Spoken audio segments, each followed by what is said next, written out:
to make it in life, when you'll really ensure some success, I'm not even talking about financial, when you'll do the work, when you'll do the daily steps, no matter what, good situation or bad situation, no matter what happens, you won't miss.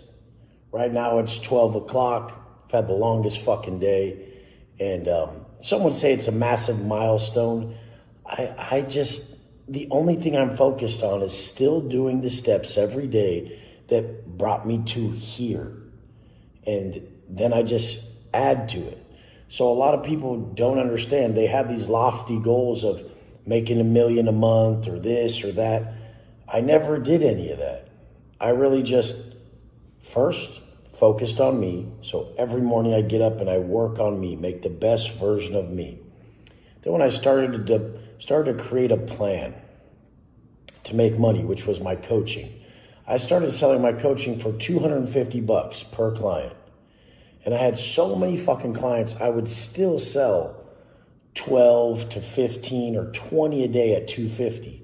And to me, that was good money at the time. I was making, every 4 signups was a G. So I was making 4 or 5, sometimes 10 grand a day. And I was just like, holy shit, this is crazy. That's when I was making about $150,000 a month living at my grandma's still. I never knew that I would get here, but I never cared. As I just kept going, because I would never quit on what I loved doing so much, which was coaching, posting on Instagram positive stuff and making myself better, then now I changed my pricing. My pricing went from $250 to $299 a month. And then the $299 was split into 4 different segments of ways to pay, which was 3 months, 6 months, and 12 months. And then I offered an elite program. Then once the time passed, then I offered a business coaching program after I made $30 million off just the mid-ticket. You guys don't get it. High ticket is for beginners. Low ticket and mid-ticket and cheaper programs, those are for pros. That's Netflix. That's all these big-ass companies. That's fucking Costco.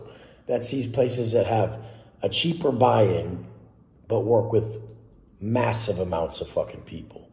So, but this is the whole thing. I don't even fucking care about that. Never have.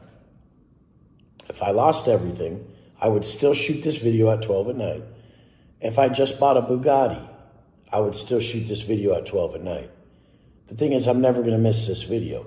I realized this last time when I even bought that Ghost. I bought it from Eric's boat, from the yacht, and I just called it in. I said, yeah, leave it at my house, and I bought it cash. And I put like 200 miles on it, and I sold it. But I realized that right after I drove the car once, I came home and I just made a bunch of real deep content for you guys. Even though I was supposed to be experiencing this moment that was so grand and everything, I still could just think about what I owed, which was what I do and who I am. Who gives a fuck about a teacher who knows some shit? What about who he is, what he's become? Who is this person? Do they really live their virtues and values? I mean, no matter what fucking happens in my life, if I lose everything, I'll still get the work done. If I gain the world, I'll still get the work done. Because the work isn't work. I'm not doing it for the money. I'm doing it for the purpose. The ultimate purpose of my brand the whole time that I've been building it was to be the only man that I ever knew that held his word above all. To you guys. Want to know who you guys are to me? You guys are me.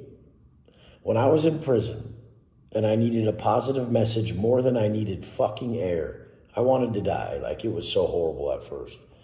But a positive message, a sentence, a pure thought, anything that kept me from being so negative was gold to me. It was everything. It was worth more than money. It freed me from myself for even a fucking minute or 20 minutes or 2 hours sometimes, if it was just something that I was fully resonating with. But what I want you guys to know is you need to find something like that. You need to find something that no matter what outcome you got, whether it was favorable or not, you would still stick to it because it meant more to you than the result. I'll continually prove time and time again that I am one of these people. when you guys aren't. All you guys sign up and you want to be coaches, and I watch you try to do things in life, and when you don't get your fucking result, you quit. You think there's something better worth your time, because your time is money. You're like, my time's money. Why should I do this? I have to do something else to make sure I get mine. What if I got mine every day by just being a man that I never thought could have ever existed? Like a man that is so upright, so solid, when everyone else is drinking, enjoying Miami and partying, I never even think about it. It's not even a thought. I owe the world a result, and that result is not a lesser man. Is it difficult to rise this quickly? It's impossible. And the only reason it's possible is because there's zero fear, there's zero doubt, there's only follow through, and every single moment is utilized correctly. You realize that I'm where I'm at because I utilized every single moment correctly, right? If you guys went through your day, your week, your month, your year, and I just grabbed every single moment that you were utilizing so incorrectly, from thought to action to energy, and I compiled them together, do you realize how rich you would be if you put that all towards something that was worth doing, that had no cap? I don't even care if it's selling life insurance, or knocking on doors, selling solar, or building your personal brand online, selling that. I don't give a fuck what it is. If you put every one of these moments that you guys are not utilizing correctly together, strung them together and put them towards something useful, you would be so fucking good at what you do, nobody could touch you. But you don't. I would have to walk around with you and be like, look, look, look, look. And I'd have to point out all the moments that you're not as engaged as I am. Nobody else after tonight went and shot more content. Probably Jados. He's probably one of the only people who is fucking psycho enough as me to leave a long day like that of filming content and doing all this and all the stuff we do, and then come home and be like, oh, I still have to film this video. Like, but doesn't that tell you why he's where he's at and why I'm where I'm at? You guys won't outwork people like us. It's not possible. You think you are. But I could point out all the gaps so badly. It's not even the gaps. You're not even as good as everyone else. The content's not even as good. You're not even putting as much energy into it. Your captions and all the shit you guys put out are so subpar, it's disgusting to me. You know, sometimes an Instagram caption takes me 30 minutes to 45 minutes initially to write, and then I spend like another 3 hours revising it. It has to be perfect. You have to feel it. It has to fucking rock. It has to rattle your whole life and your world, and it has to make you come to tears but want to run through a fucking wall, but like know it's possible for you to do anything, but like fully be aware of your weaknesses that you're leaving on the table. I have to be able to deliver everything in that paragraph, that sentence, that description.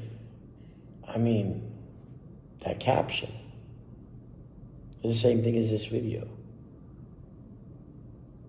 Nothing's going to change you but you. Not the stuff, none of that. But I have to do it because nobody else is going to. That was like when I walked in the block in different prison yards and nobody was running the block correctly, and I had to. And I'm like, this could go to shit. Like, these dudes are on drugs. I'm going to come in. I'm going to have to just start programming so tough that they just say, hey, Wes, when I leave, you get the keys. And when the top guy left who had the keys at the time, when I come into the yard, he gives them to me, or the block or the building, most likely, because a lot of the yards became, a lot of the blocks everything was just becoming more segregated, where each block was kind of to their own people. Just was like that at a time. But I would come in and be like, there's no fucking way, I don't want to deal with this shit. But then I was the only fit person to do it. That's like when I came out to the streets. I'm like, we were all supposed to live our dream. We were all supposed to make it happen. What are you guys doing out here? I guess I'm the one who has to do it then. I guess I got to do it. And once again, I have. Why? You just take it upon yourself. If it'll be, it's up to me. I love you guys. Let's go.